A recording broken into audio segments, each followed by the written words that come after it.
সবাইকে শুভেচ্ছা। আজকে একটা নতুন ব্লগ নিয়ে আপনাদের সাথে হাজির হয়েছি। তো আজকের দিনে অনেক বৃষ্টি ছিল।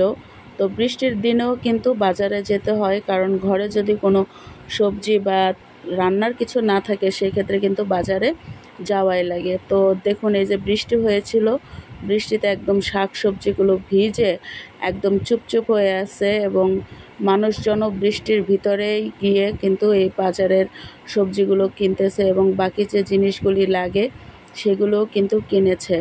তো আমিও ঠিক এইভাবে সেই বৃষ্টির ভিতরে গিয়েছিলাম। তো যখন আমি বাসা থেকে বের হয়েছি তখন দেখি একদম রাস্তাঘাট সব জায়গায় একদম ভিজা, এবং অল্প অল্প করে বৃষ্টি পড়তেই আছে, নন স্টপ বৃষ্টি।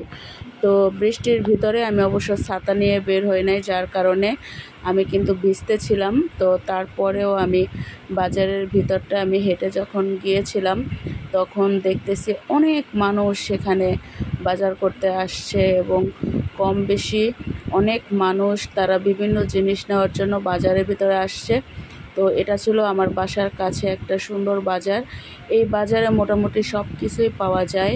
তো এখানে এই যে দেখুন মাংসের দোকান, এবং এখানে বিভিন্ন ধরনের মাংস পাওয়া যায়, হাঁস মুরগি গরু ছাগল সব ধরনের মাংস পাওয়া যায়। এই পাশটা হচ্ছে মুদির দোকান। তো মুদির দোকানের যাবতীয় যে জিনিসগুলি দরকার হয় সব জিনিসগুলিই কিন্তু এখানে আছে। তো তারপরে আমি এখান থেকে গিয়েছিলাম একটু সবজির দোকানে। তো এখানে বিভিন্ন ধরনের সবজি রয়েছে। তো সবজির ভিতরে কিন্তু যে সবজিটা আমার ভালো লাগে সেটাই কিন্তু আমি এখান থেকে কিনে নেব। তো আমি বিশেষ করে একটু শাক নেব। তো শাকের দোকানে আমি চলে আসলাম। তো শাকের দোকানে আসার পরে এখানে দেখতে পাচ্ছি সজনের শাক এবং কচু শাক, পুঁই শাক, তো আরও অনেক রকমের শাক রয়েছে, কমলি শাক, কুমড়া শাক। তো আমি এখান থেকে নিয়েছিলাম সজনে শাক এবং কচু শাক।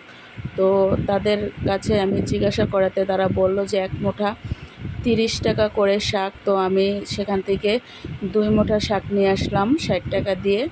তো তারপরে আমি সেখান থেকে আরও কিছু আমি টুকটাক বাজার নেব সেগুলো আমি নিয়েছিলাম। তো বাসায় শাকগুলি আনার পরে এগুলি আমি খুব সুন্দর করে পাতাগুলি বেছে নিয়েছি। আর এই যে কচু যেটা কিনে নিয়ে আসছি সেই কচু, তো কচুগুলি আমি সুন্দর করে ছোট ছোট করে কেটে তারপর আমি ফ্রিজে রাখবো।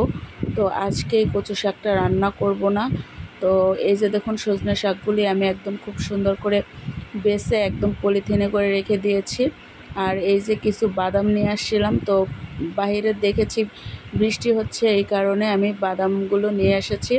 তো তারপরে আরও আমি যে জিনিস নিয়ে আসছিলাম সেটা ছিল কিছু পেঁপে। তো এই যে দেখুন পেঁপেগুলি এত সুন্দর দেখতে। তো এই পেঁপেটা খেতেও অনেক মিষ্টি। তো আজকে এই ছিল আমার ব্লগ। ভালো থাকবেন সবাই।